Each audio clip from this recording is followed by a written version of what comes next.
Ashamaa akkam jirtu hordoftoota daandii barnootaa namoonni maatii keenya taatan namoonni maatii keenya hin taanes daandii barnootaa irraatii akkasiin barnoota garaa garaa argachaa jirtan beekumsa garaa garaa akka argachaa jirtan karaa miisejjii karaa bilbiluudhaan akkasiin natti himaa turtan abdii guutuun qaba.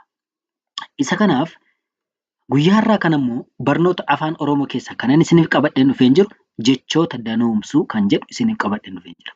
Jechoota danoomsuu. Jechi tokko akkamitti danoomuu danda'a? Jechi tokko kan inni danoomuu danda'u maxxantuu yoo qabaate danoomuu danda'a yookaan baay'ina mul'isuu danda'a jechuudha. Qeenxee gaafa jedhu as gamanarra kan jiru jechoota qeenxee yookaan jechoota lamaa ol kan hin taane mul'isa jechuudha. Asitti immoo jechoota danuu mul'isa. Danuu jechuun baay'ina kan argisiisan jechuudha. Isa kanaaf namoonni maatii daandii barnootaa hin taane sabiskiraayib, sheer, foloo gochuudhaan maatii keenya ta'a.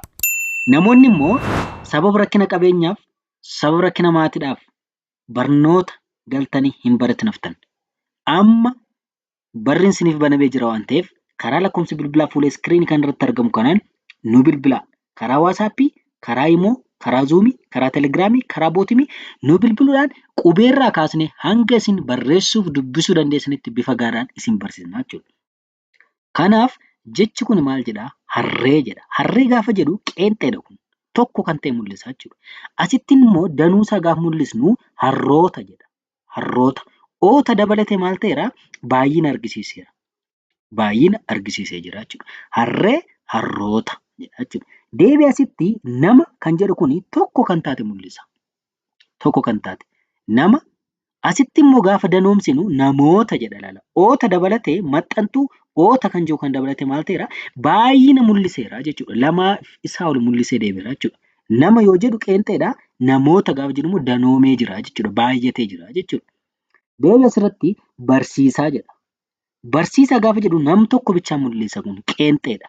Asitti immoo gaafa danoomsinu barsiisota jedha. Barsiisota gaafa jedhu namoota lamaaf isaa ol mul'isa jechuudha. Deebii asitti gaafa laallu hoolaa jedha. Hoolaa gaafa jedhu qeenxeedha. Asitti immoo gaafa laallu immoo hoolota.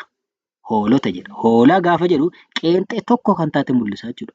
Asitti immoo hoolota gaafa jedhu immoo lamaaf isaa ol. Hoolonni kun lamaaf isaa ol ta'uu isaanii mul'isa jechuudha. Deebii gosa jedha. Gosa. Asitti immoo gosoota.